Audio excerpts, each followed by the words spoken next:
सदस्य माननीय थावरचंद गहलोत जी हैं। माननीय भारतीय जनता पार्टी के राष्ट्रीय महामंत्री और सांसद जिनका आज जन्मदिन भी है, ऐसे हमारे श्री दुष्यंत गौतम जी भी आपको संबोधित करने वाले हैं। बगल में अनुसूचित जाति मोर्चा भारतीय जनता पार्टी के राष्ट्रीय अध्यक्ष श्री लाल सिंह आर्या जी हैं। मेरा सादर अनुरोध है माननीय थावरचंद गहलोत जी से कि आपको संबोधित करें। माननीय गहलोत जी। सभी मित्रों को सादर प्रणाम। मैं आज आपके बीच में एक महत्वपूर्ण विषय लेकर के उपस्थित हुआ हूं।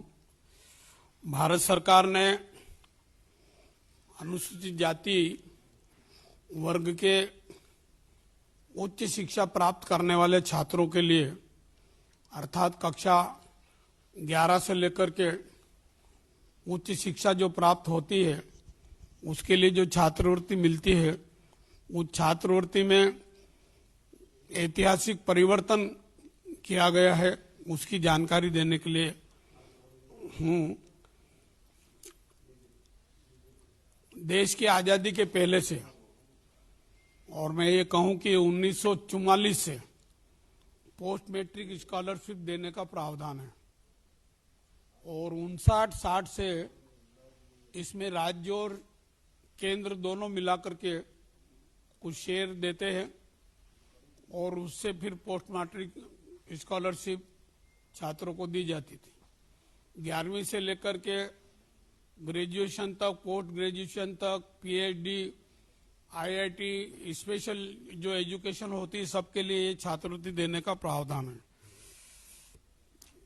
बीच में एक फार्मूला आया कमिटेड लायबिलिटी का और उसमें एक मापदंड था कि पंचवर्षीय योजना में 5 सालों में जो अंतिम वर्ष था उसमें जो खर्चा किया था राज्य सरकार और केंद्र सरकार दोनों के सहयोग से, वो राशि कमिटेड लायबिलिटी हो जाती थी और फिर वो कमिटेड लायबिलिटी राज्य सरकार को देना होती थी और उसके अलावा जो खर्च होता था ट्यूशन फीस का, रख रखाव का, वो फिर केंद्र सरकार देती थी।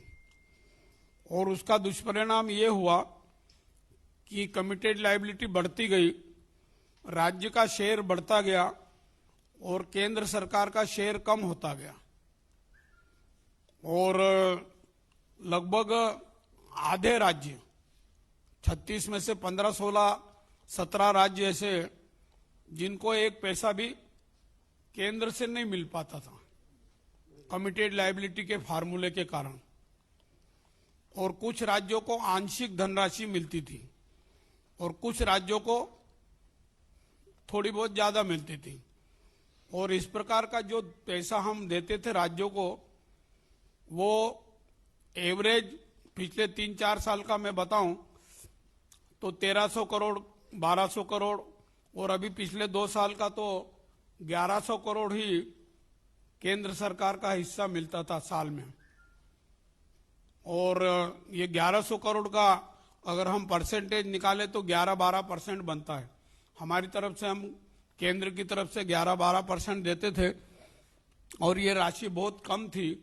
इस कारण से 10th पास करने के बाद छात्रवृत्ति के अभाव में राज्य सरकार जब कठिनाई महसूस करती थी और छात्रवृत्ति देने की स्थिति में नहीं रहती थी, तो बहुत सारे छात्रों ने ड्रॉप आउट ले लिया, अर्थात स्कूल छोड़ दिया, उच्च शिक्षा की पढ़ाई छोड़ दी। एक तो ये परिणाम ये आ रहा था। दूसरा ये कि राज्य सरकार के पास पैसा नहीं होने के कारण वो कई राज्यों में छात्रवृत्ति दे नहीं पाते थे और देते भी थे तो टाइम पर नहीं देते थे। इस कारण से भी बहुत सारी कठिनाई आती थी। राज्यों से हमारे पास मांग आती रही और हम भी इस विषय पर विचार करते रहे और विचार करने के बाद ये तय किया कि एक ऐसा अमाउंट कर दें जो केंद्र राज्यों को ज्यादा दे, और चूंकि शिक्षा राज्य का अधिकार है, राज्य का विषय है, इसलिए उनको भी शुरू से जो शेयर पैटर्न चल रहा है उसको 60-40 कर दिया जाए। 60% केंद्र सरकार देगी और 40% राज्य सरकार वहन करेगी। और इसका परिणाम ये होगा कि हम जो 60% अमाउंट देंगे, वो जो वर्तमान अमाउंट दे रहे हैं 1100-1200 करोड़, उसका 5 गुना होगा। अभी हम एक साल में 1100-1200 करोड़ रुपए देते थे, अब एक साल में 5500 से लेकर 6000 करोड़ तक की राशि केंद्र राज्यों को देगी और 40% राज्य मिलाएगा। ये कुल राशि का एवरेज हमने जोड़ा है 5 साल का। ये योजना 5 साल के लिए है, 25-26 तक। तो इसका हमने अमाउंट जोड़ा टोटल, तो 59,048 लाख रुपए बनते हैं। और अभी हम देते थे 11,55,000 करोड़ और अब बनेगा ये 59,048 करोड़। इस प्रकार से ये राशि हम देंगे और इसका लाभ ये होगा कि जो ड्रॉप आउट हो गए लगभग 1,36,00,000 गरीब से गरीब परिवार के बच्चे, जिसके घर में परिवार में लोग निरक्षर है, पढ़े लिखे नहीं हैं, इस कारण से पढ़ाई का महत्व कम समझ के बच्चों को स्कूल धनाभाव के कारण स्कूल छुड़वा देते थे। ऐसे 1,36,00,000 तो ऐसे छात्र होंगे जो गरीब निर्धन होंगे अत्यधिक, उनको शिक्षा के क्षेत्र में पुनः लाना, उनको प्रवेश दिलाना, उनकी पढ़ाई करवाना, ये काम करेंगे। और टोटल मिलाकर के 5 साल में 4 करोड़ छात्रों को इस प्रकार की छात्रवृत्ति का फायदा मिलेगा। ये छात्रवृत्ति की राशि हम डायरेक्ट स्टूडेंट के खाते में डालेंगे। राज्य सरकार से स्टूडेंट की सूची मंगाएंगे, उनके अकाउंट नंबर के साथ में सूची मंगाएंगे, वो अपने राज्य की छात्रों की सूची भेज देंगे मैं अकाउंट नंबर के। हम उन अकाउंट नंबर को देख करके उन छात्रों के डायरेक्ट खाते में पैसा जमा कराएंगे। और उसमें एक प्रावधान और कर रहे हैं कि राज्य सरकार पहले जमा कराए और फिर हम जमा कराएं। नहीं तो कई बार केंद्र जमा करा देगी और राज्य नहीं जमा कराएंगे तो छात्रों को छात्रवृत्ति नहीं मिल पाएगी। इस कारण से ये भी प्रावधान हम करने का प्रयास कर रहे हैं और मुझे उम्मीद है कि राज्य सरकार इस फार्मूले से सहमत होकर के, अभी तक हमने घोषणा की है, जानकारी दी है, उसके बाद कई राज्यों से इसकी प्रशंसा भी हुई है और कहा है कि ठीक है ये फार्मूला अच्छा है, हम इस फार्मूले से सहमत हैं। अभी तक किसी भी राज्य से इसका विरोध नहीं आया है। मैं मानता हूं सभी राज्यों के गले उतरने जैसा फैसला, ऐतिहासिक फैसला हमने किया है। प्रधानमंत्री नरेंद्र मोदी जी शिक्षा को प्रोत्साहित करने की दृष्टि से इस पर गंभीरता से विचार कर रहे थे और ये फार्मूला निकल करके आया है। डायरेक्ट बेनिफिट स्कीम के अंतर्गत स्टूडेंट के खाते में जाने के कारण लीकेजेस भी नहीं होंगे। पहले कई राज्य इस धनराशि का उपयोग छात्रवृत्ति देने की बजाय किसी और काम में ले लेते थे और कई राज्यों से शिकवा शिकायत आती थी, उसकी जांच भी होती थी और राज्य कह देता था कि ठीक है हम अब पैसा छात्रवृत्ति देने में लगा देते हैं। इस प्रकार की अनियमितताएं बहुत सारी होती थी।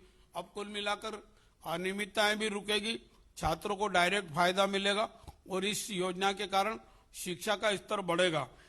अगर मैं आंकड़े दूं कि 2002-03 में कितने थे छात्र और अब कितने हैं, तो आज की तारीख में जब 14-15 से आंकड़े गिनेंगे तो 17% था, आज की तारीख में 23% है और हमारा लक्ष्य है कि ये 27% तक छात्र लोग प्रवेश लेना प्रारंभ करें और 27% का आंकड़ा हम पार करें। इस प्रकार की योजना को लेकर के ये कार्य योजना बनी है। किस राज्य को कितना पैसा मिलेगा ये भी जानकारी मेरे पास है, अगर कोई पूछेंगे तो मैं बताने की स्थिति में रहूंगा। और ये 59,048 करोड़ जो धनराशि टोटल खर्च होने वाली है, उसमें 35,534 करोड़ रुपए केंद्र सरकार का होगा और 23,500 करोड़ करीब राज्यों का होगा। ये स्थिति है, इससे छात्रों को लाभ होने वाला है।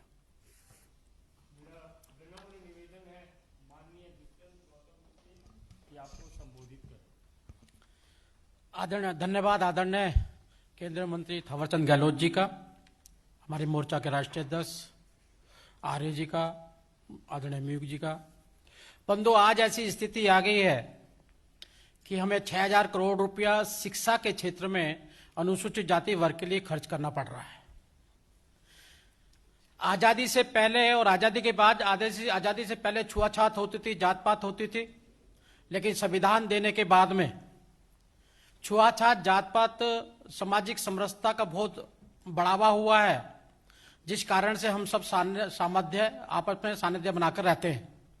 लेकिन समाज जो बुराइयां करता है, समाज में जो बुराइयां होती हैं, समाज के द्वारा, प्रमुख लोगों के द्वारा समय समय पे खत्म होती रहती हैं। अनेकों ने ऋषि मुनियों ने भी इसके लिए प्रयास किया है और वो खत्म भी हुई है। लेकिन सरकार जब छुआछात और जात पात या द्वेष के कारण किसी वर्ग को वंचित करके रखती है तो बड़ा दुखदायी होता है। आजादी के बाद क्योंकि डॉक्टर भीमराव अंबेडकर जी धारा 370 नहीं चाहते थे, वह पाकिस्तान के बंटवारे को आर पार चाहते थे, क्योंकि बंटवारा हुआ है, आर पार होना चाहिए।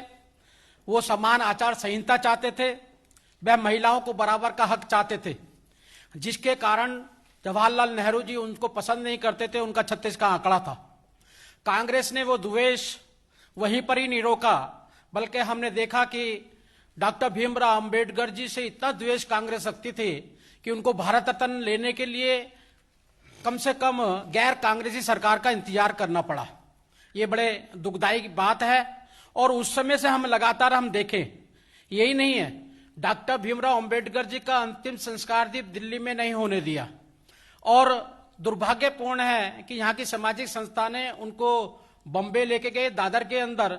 आपने देखा होगा दिल्ली में कहीं भी डॉक्टर भीमराव अंबेडकर जी की समाधि भी नहीं है और ना ही उनका संग्रहालय है। मैं अपने माध्यम से आदरणीय नरेंद्र मोदी जी का और हमारे सामाजिक न्याय अधिकारिता मंत्री थावरचंद गहलोत जी भी बैठे हुए हैं, इन सबका धन्यवाद करना चाहता हूं कि केंद्र सरकार ने आदरणीय नरेंद्र मोदी जी के नेतृत्व में डॉक्टर भीमराव अंबेडकर जी की समाधि, जो दादर के किनारे चेत भूमि है, जिसको चेत भूमि कहते हैं, उसका पूरा निर्माण वहां पे 10 एकड़ के अंदर इंदू मिल बंद पड़ा हुआ था, उसको लेकर डॉक्टर भीमराव अंबेडकर की समाधि बनाने का काम किया।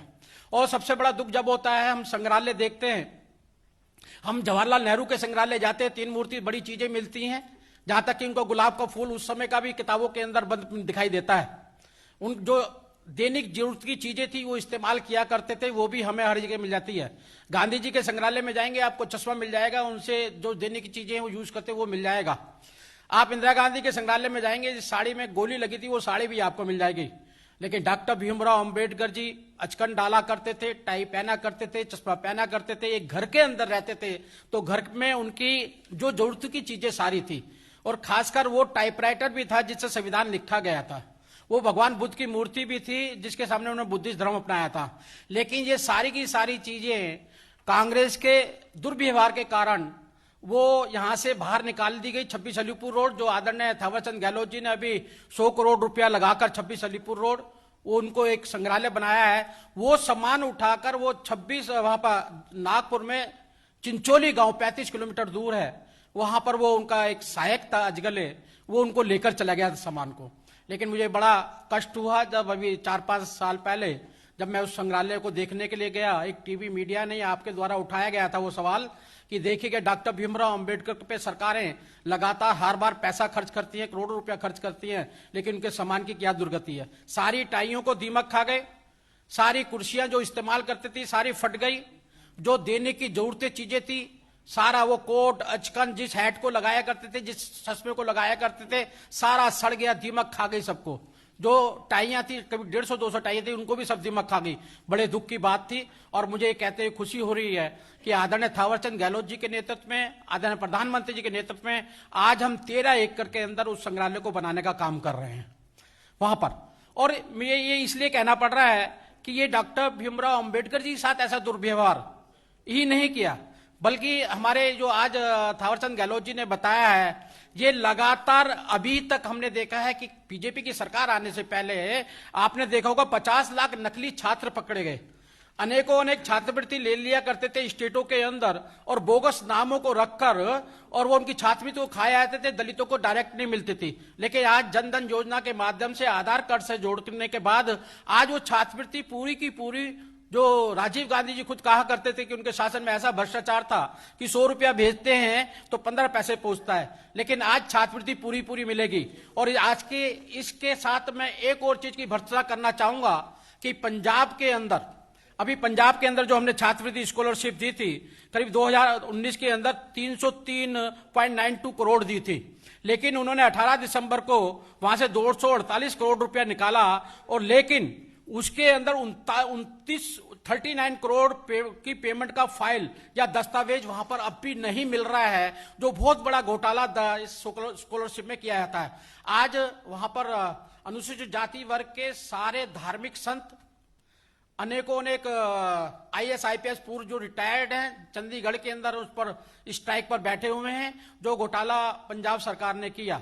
और यही नहीं, अनेक घोटाले जो कांग्रेस सरकार में होते रहते थे, इस पारदर्शिता के कारण वो उसके अंदर भी बहुत कमी क्या बिल्कुल नगण्य हो गए हैं। और मैं उसकी रिपोर्ट आपको बताना चाहूंगा। करीब 1.4 लाख नकली NGO जो हैं वो खत्म हुए हैं, 2.5 लाख नकली कंपनियां खत्म हुई हैं, 21 लाख नकली डायरेक्टर खत्म हुए हैं, और सबसे बड़ी दुख की बात है कि राशन कार्ड जो गरीबों को राशन मिलता है, 5 करोड़ नकली राशन कार्ड इस पारदर्शिता के कारण खत्म हुए हैं। 4 करोड़ नकली LPG कनेक्शन थे, जिसके कारण से वो सारा कुछ हुआ, जो हमने खत्म कराए हैं। और ऐसे ही सबसे दुख तो है मनरेगा के 2 करोड़ नकली कार्ड, मतलब मनरेगा के लोगों की कमाई को भी ये लोग नहीं छोड़ते थे। ऐसा सुशासन हमारे नरेंद्र मोदी जी ने देने का काम किया है। मैं आपके माध्यम से पुनः ये छात्रवृत्ति दी गई है, देश के प्रधानमंत्री का आदरणीय थावरचंद गहलोत जी का बहुत बहुत धन्यवाद करना चाहता हूं। और साथ साथ जो हमारी साथ में एक और आदरणीय थावरचंद गहलोत जी के नेतृत्व के अंदर उनके मंत्रालय द्वारा काम हुआ है कि दलित का कोई भी गरीबी की रेखा के नीचे का कोई भी व्यक्ति बीमार होता है तो उसको 15 दिन के अंदर अगर वो अपनी रिपोर्ट देता है, हॉस्पिटल से वो अपना डिटेल्स बनाकर भेज देता है मंत्रालय को, 15 दिन के अंदर हम 2, 2.5, 3, 7 दिन के अंदर 2.5-3 लाख रुपए जो उसका बनता है वो भी हम 3.5 लाख तक का हम उनको देते हैं, ताकि उस आदमी की कोई बीमारी। इसलिए हमने अनिश्चित क्यों करना पड़ा हमें, क्योंकि अभी तक ये सरकारें जो हो रही है पीछे, वो गरीबों को, किसानों का, दलितों का शोषण करती रही हैं। गरीबी हटाओ के, लेकिन गरीबी नहीं हटाई, गरीबों का शोषण किया। एक बहुत बड़ी खाई हमने पूरे पुराने कार्यकाल के अंदर जो नरेंद्र मोदी जी का रहा है, जिसमें हमने गैस के कनेक्शन दिए हैं, शौचालय दिए हैं, अनेकों योजना पे हमने समतुल्य लेकर आए हैं। आज हम सरकार के माध्यम से उनको स्वावलंबी बनाने का काम कर रहे हैं, और अनेकों इसमें त्रुटियां भी पाई जा रही हैं। हम भारत सरकार, वर्तमान की नरेंद्र मोदी जी सरकार सभी दलित और गरीबों के प्रति समर्पित है। जिस प्रकार से आप किसान आंदोलन पर हम पहले भी बहुत कुछ बोल चुके हैं, ऐसे ही उनके साथ भी दुर्व्यवहार का भावना जो कांग्रेस सरकार और वो कर रही है, उसकी हम भर्त्सना करते हैं। और नरेंद्र मोदी जी और थावरचंद गहलोत जी का बहुत बहुत धन्यवाद करते हैं, जिन्होंने अनुसूचित जाति वर्ग के को अब एकदम ऊपर उठाने का काम किया है। बहुत बहुत धन्यवाद। मैं 2 बातें और बताना चाहता हूं, छूट गई थी।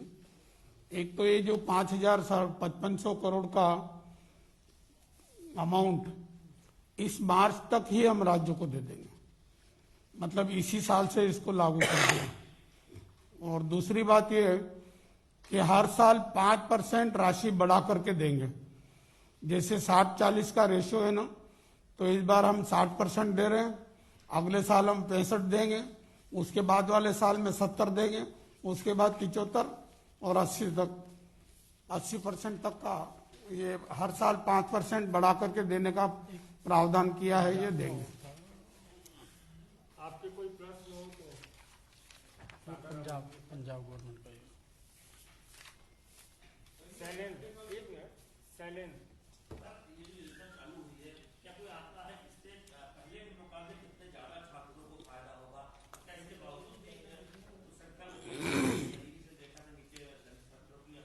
अभी ये छात्रवृत्ति 60 लाख छात्रों को मिल रही है।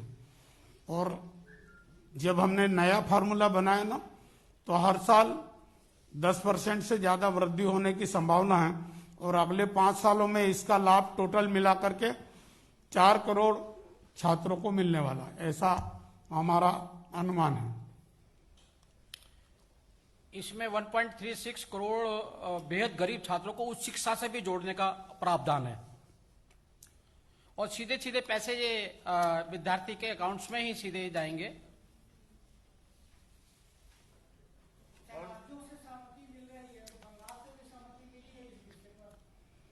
असहमति किसी भी राज्य से नहीं आई अभी तक। अभी तो बंगाल वाले वो किसान क्रेडिट वाला भी पैसे मांग रहे हैं, अब तो पहले नहीं दे रहे थे, अब तो मांग रहे हैं। वो आयुष्मान का भी पैसा मांगेंगे थोड़ी देर में, लेकिन वो मांग रहे हैं हमें दोगे हम बांटेंगे, और वो कैसे बांटते हैं ये मालूम है, लेकिन सब पैसा जनधन खाता जो खुला है उसी के माध्यम से आधार कार्ड से संबंधित होकर जाएगा। कोई भी इसमें भ्रष्टाचार नहीं होगा। जो 85% लोगों को, कांग्रेसियों को, अन्य दलों को खाने की आदत पड़ी हुई है, वो आदत अब छूट जाएगी। बहुत बहुत धन्यवाद। अच्छा।